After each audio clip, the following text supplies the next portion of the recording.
We first saw the SilverStone FLP02 at Computex 2025, but now we have a sample for review. Clearly it's a retro-styled ATX tower with a mysterious lock and key mechanism on the front panel. We have a flip-down cover over some USB, and we also have a filtered panel over the modern fans to keep the system cool. But before I dive into this FLP02, do please check that you're subscribed to Kit Guru, and if you're not, it would be really appreciated if you do so immediately.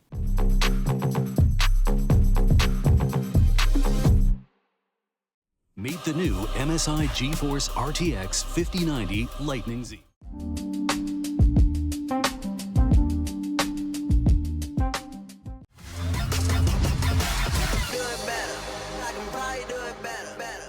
If you've watched any of my previous reviews, you'll know that I like a paper manual to be included with a product. You don't get a paper manual with the FLP02. Indeed, this is the extent of the accessory kit.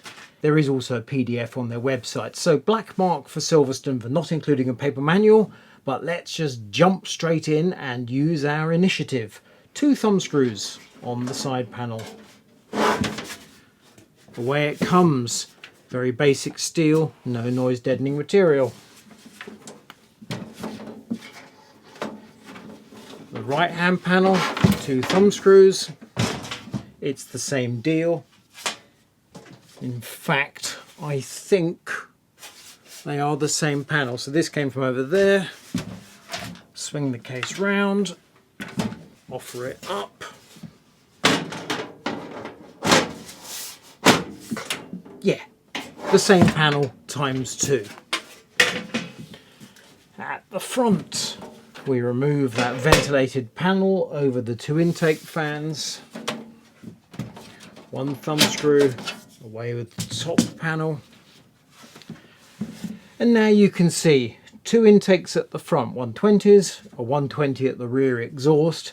Black fans with a beige case. I mean, it's not entirely wrong.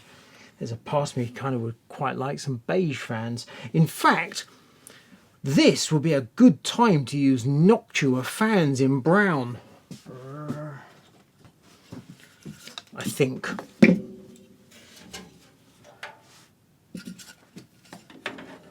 Perhaps not. And we have a graphics card support, so screwdriver.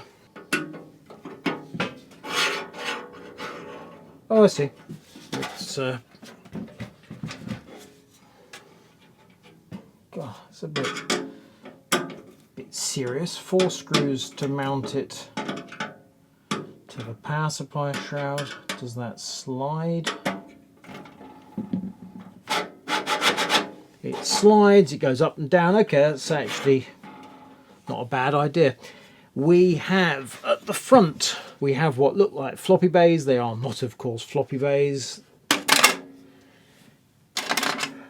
So they're blanks for the bays. They look like floppies, but of course they aren't. You release the catch and it can go flying. And as you can see, you now have the option, should you choose, of installing 5¼ drives in the front. Hooray, you've got optical drives or a clever fan controller. You're all good. This is a fan controller, or at least it's a fan hub. You can see we've got connection points on the rear. Power supply goes down the bottom, even though it's a traditional look case. It's not, it's actually a modern case. It's just got the style, hang on, 2026, 25 going on 30-year-old retro styling. Cables that go up to the fan hub, but also to the USB hub and the audio connections. And we have plenty of options for installing storage. We can install 3.5-inch hard drives in those bays there. Remove that screw there and pull. Slightly involved, but could be worse. And in front of the power supply we have a drive cage that can accommodate 2 more hard drives. Around the back we have 2 SSD mounts, which are entirely conventional, no captive screws. Away it comes. And just to emphasize the point that while this looks like a very old PC case but is actually a modern case, albeit without any glass or RGB, you can install up to a 360 liquid cooler in the roof. So I think the smart move is to get on and build a PC and see how easily it goes together.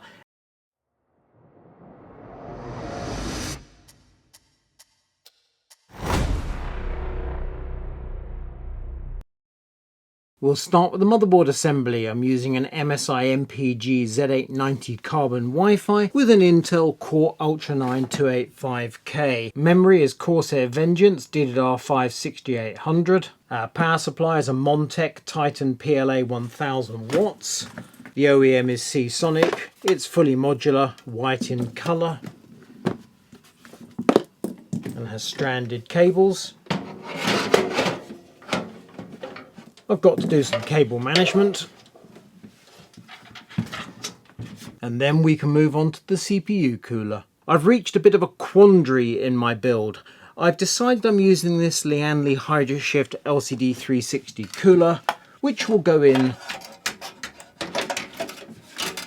like that. Very slightly fiddly, but not the end of the world. Let me swing it around so you can see a front view. You can't use the top 5¼ inch drive bay with a 360 cooler installed. The manual makes this clear. But realistically, how many 5¼ inch bays do you want? Provided I can put an optical drive there, then I think I'm, complying with the spirit of the FLP02. The thing is, installing an AIO cooler isn't very retro. Really, it seems to me this PC should have an air cooler. But I'm going to go modern. I'm sticking with the AIO, and then after that it's time for a graphics card. That's the cooler installed, and now it's time for the graphics card. I'm going for an Intel Arc B580. Clearly there's plenty of space in this case to install a longer graphics card had I chosen, but this is a retro build. I'm going with Intel plus Intel, and once the side panel's on you won't be able to see the graphics card anyway. It's time to install all the panels and then do some thermal testing and see how the SilverStone FLP02 performs. And we also install an optical drive in one of the front bays, along with a couple of 3.5 inch hard drives and a SATA SSD.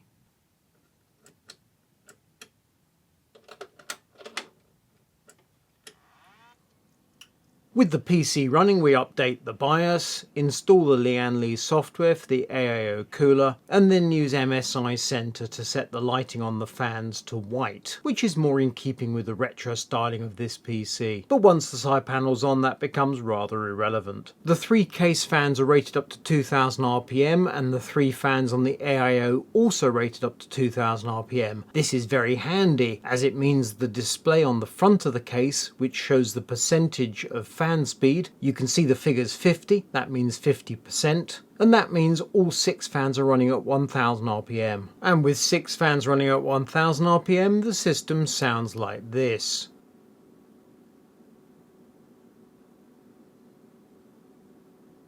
And now it's time to use the turbo button on the front panel, which does not affect the CPU but instead ramps the fans to 100%. All 6 fans at 2000 RPM, which sounds like this. The PC was drawing 530 watts at the wall socket while running a combination of Speedway stress test and Cinebench R23. The CPU was drawing 245 watts at 5.3 GHz, while the graphics card was drawing 170 watts at 2.85 GHz. As you can see, the fan speed made no significant difference to the cooling. With the fans at 1000 RPM, the CPU is running at 82 degrees and the graphics at 61 degrees. Increasing the fans to 2000 RPM, which was rather noisy, only changed temperatures by 1 degree, the CPU dropping to 81 and the graphics to 60. And as we come to my conclusions about the SilverStone FLP02, I think I'm going to have to remove the side panel to at least give you something to look at as you listen to my voice. It does look incredibly dull, which is of course the point. It's retro, and retro PCs were terrible things. I haven't mentioned the price. You can buy the SilverStone FLP02 here in the UK, including VAT, for £225, which is an awful lot. I criticised the FLP01, which was from memory £125. I thought that was too expensive. This is brutally expensive. Clearly SilverStone is going to make and sell very few of these cases, so all the usual value for money judgments just don't apply. Let's give him a pros and cons, then I'll do the conclusion. Pros, the good points. Retro styling. Now I'm leaving that hanging because the fact is, and this will shock you, I was around when PCs like this, approximately like this, were a thing. And it was terrible times. Absolutely shocking. You need to be young enough to not remember those times, to think they were good times, to think I'd quite like a PC like this. So if you're a relatively young person, enjoy the retro styling. If you're my age, you're getting flashbacks and trauma. Second pro point, 3 120mm fans are included. And thirdly, this case supports multiple 5 1/4 inch drive bays. I personally have no need for 5 1/4 inch drive bays. I haven't used an optical drive in a very long time, and when I do, I use a USB external DVD writer. However, I know some people appreciate these drive bays. For those people, this is a good thing. Cons, the negative points. The case has a scarily high price. Secondly, cable management features are weak. I've said a few times this is a modern case that looks old, but it doesn't have all the modern twists. Cable management being, as far as I'm concerned, the number one. And third and final, the location of the PWM fan hub is weird and awkward, as it's on the back of this bay.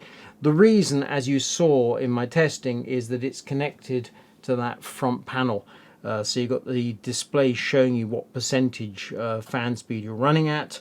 You've also got the turbo button, which is fun, let's face it, and that obviously has to be connected to the fan hub, so they put the fan hub there, but it does mean the cables trail to it. Let me just turn it so you can see. I mean, it's not great, is it? On the other hand, with a solid panel, you ain't gonna see it.